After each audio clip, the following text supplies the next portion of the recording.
Friends in Christ, Pastor Brian here.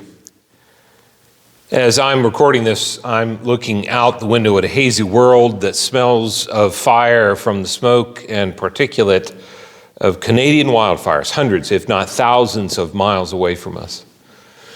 Smoke and particulate enough to raise the dangers for those with asthma and cardiopulmonary diseases here in Iowa. I'm reminded by this smoky haze just how connected we all truly are. How something that seems so far away from us can affect our lives in meaningful ways. And that is true for more than wildfires. Whether it's war in Ukraine, stagnant economies in Central and South America, tornadoes and severe weather in the South, or lack of affordable housing in Cedar Rapids, all of these things affect our own lives in real and profound ways, even if we can't see the connection directly. I'm also reminded that the reverse is true, and even on a smaller scale, that what I say and do, or don't say and do, has a profound impact on others both near and far. That my decisions about how I live my life don't just affect me. And you see this all too clearly in those who are addicted, how their decisions affect their loved ones emotionally, physically, financially.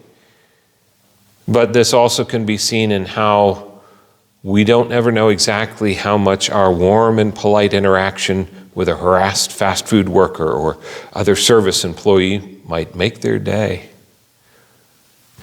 I recently was trying to help walk my mother through the process of getting her phone number transferred to a new phone. And all of this while being almost 1,000 miles away. So she had called me while she was in the Verizon store, and then they ran into a few problems. She said, well, she'll call me back. And sometime later, she did call to say that she was calling from her new phone with her old phone number, which was the goal. And she went on to describe how the Verizon employee helped her to call her old carrier to get a transfer pin, something which this employee was under no obligation to do. And then helped her call and get her new phone set up with her old number. This employee even gave my mother her card, said, contact her if any questions came up. So as soon as I hung up with my mother, I called the store in North Carolina, asked to speak to the woman who had helped my mother. And when she came on the line, I thanked her. I thanked her for how she treated my mother and helped her through what was a sometimes confusing process.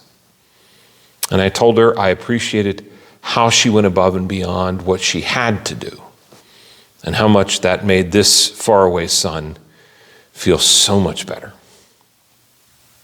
In turn, she shared with me how, other than the interaction with my mother, her day had been kind of rough.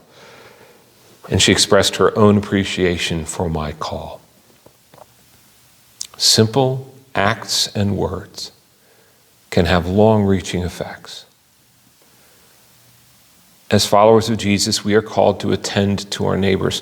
And that means not just those who live next door, but also those who are far away, all of whom are created in the image of God. I pray that we all might be more aware of how what we do and say can impact those around us, and that those impacts might be ones that lift people up in their daily lives. God's blessings.